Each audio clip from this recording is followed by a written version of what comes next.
Every person has a zodiac sign, a planet, a color, a metal, and the letters of their name indicate many things. Life can be terrifying, and the strangest thing is that whoever enters it does so by their own choice. You feel like they are in control. I want you to leave your imagination free and put no limits on your thinking. Because what we will talk about today about Sheikh Mohammed, or rather let's not call him Sheikh, will be extremely terrifying. The description of the heir of the devils is real because he learned from the descendants of Iblis. This is one of the most important cases you need to know well. The heir of the devils story, as never told before, starts in 2015 in Alexandria, in one of the residential areas there. Mohammed, or Sheikh Mohammed as the locals like to call him, was 70 years old at the time, and no one in the area had the courage to interact with him or even think about upsetting him. Everyone gave him great respect. About 30 years ago, he appeared in that residential area, but the problem was that none of the residents knew who he was or where he came from. It was as if he was planted by a demon. When he appeared, it was clear that he was not normal. He spoke little and always stayed in his modest apartment. After a while, he would go out with his bag, return after a while, and lock the door behind him. After a while, people realized that this man was a sheikh who healed people from all kinds of diseases. More importantly, he could break spells, and even more importantly, he could cast them. These spells were considered low-level works. He could identify who cast a spell on you. More than that, he had a strange ability in hypnosis. He could control the person in front of him and extract all their information. He had a strange ability to influence people, or to put it more accurately, he had the ability to make people believe things. His apartment contained many books and talismans, and he began to gain the trust of the people around him. Those who experienced him found that he could fulfill what they wanted. And this was a game we will understand shortly. His reputation continued to grow until all the locals gave him extreme respect and also recommended him to anyone with a problem or someone who felt that someone cast a spell on them. But we said he appeared in that area 30 years ago. What about before those 30 years? Where was he? What was he doing? And why did he choose that place to live? After finishing high school, he realized that formal education would not make much difference for him. At that time, he understood that people like to be deceived, so all he thought about was studying energy sciences, spirituality, and other sciences that could help him understand people better. He realized that this path would bring him many benefits. Specifically, he was deeply influenced by some personalities whose books he read. By chance, he was fascinated by everything written by Abdel Fattah Al-Toukhi, known as the Heir of Iblis. We made an episode about him 2 years ago under the same name. Heir of Iblis. Some of Al-Toukhi's most famous books explained how to interact with jinn, understand their requests, and eventually control them, making them carry out your demands. Abdel Fattah Al-Toukhi had many students, including Al-Sayyid al-Husseini, Al-Hajj Saf, and many others we discussed before. At that time, Muhammad Rama studied at the East Institute under Abdel Fattah Al-Toukhi. Those who studied with him became very famous in the market. Another institute called the Pyramids, Institute for Astronomical Sciences, had closed officially in the 1960s. After completing his studies at the East Institute, Muhammad continued studying by correspondence at the Ibris Institute for Astronomical Sciences. After finishing this, he learned all kinds of magic, and most importantly, mastered many secrets, including how to control those in front of him, know their problems even before they spoke, and convince them that their problem was solved. The beginning was simple, but later the matter became terrifying. At that time, he had many clients in Cairo, all of whom trusted him. He got married, stayed for 8 years, and his wife was afraid of him, constantly feeling that he acted unnaturally. He was always alone, always seeming to talk to someone. The strange thing was that Muhammad's appearance did not change.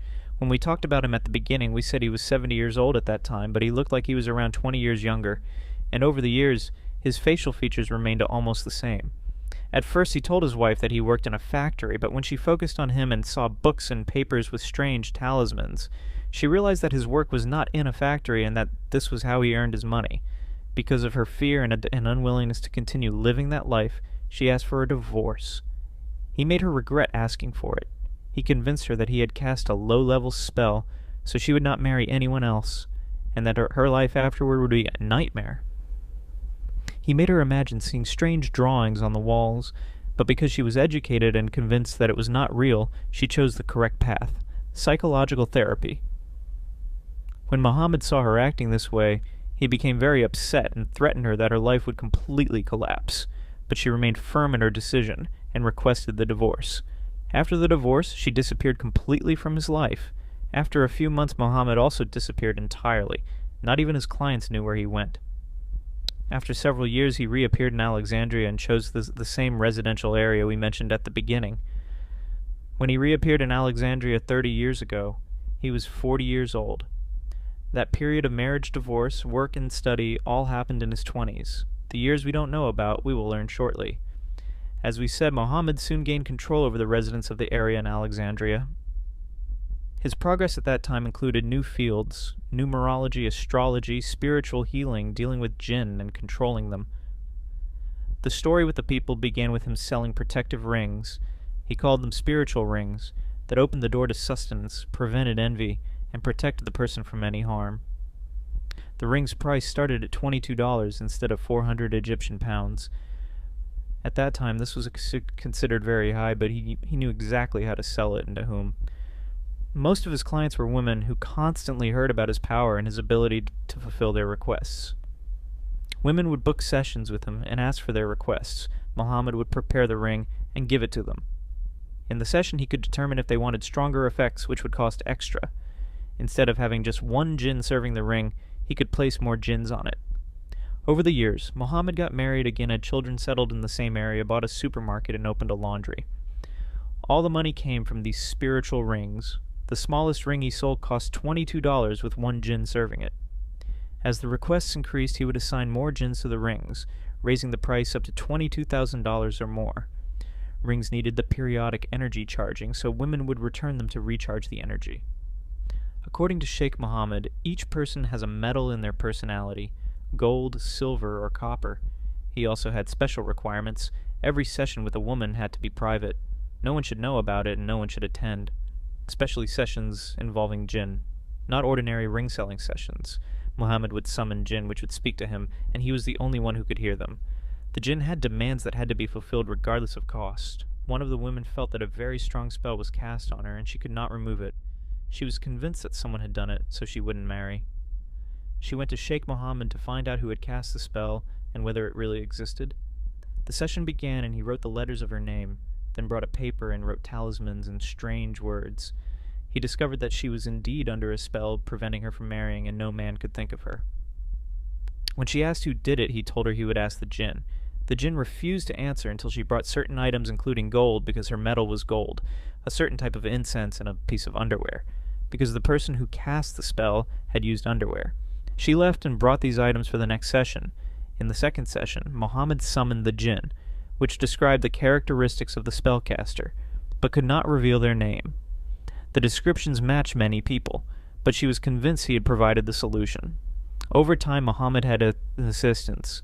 He presented himself as a spiritual healer, specialized in dream interpretation, and offered protective rings. People from many provinces came to him, but private sessions required the client to travel to Alexandria. By 2015, many things were revealed. One day a woman contacted him saying she could not have children despite visiting many doctors. She had heard of his abilities and asked for help. She traveled from another governorate to Alexandria for a session. Mohammed told her he would place a jinn on a ring to help her conceive quickly. Most fertility problems, he said, were related to magic. She arrived and he understood immediately that her life dream was to have children. He convinced her that the spell on her was very strong, and that even if the jinn appeared, it would have special demands. The woman agreed to all his requests. The session cost initially $660 instead of 12,000 Egyptian pounds. She promised to pay and attend the second session.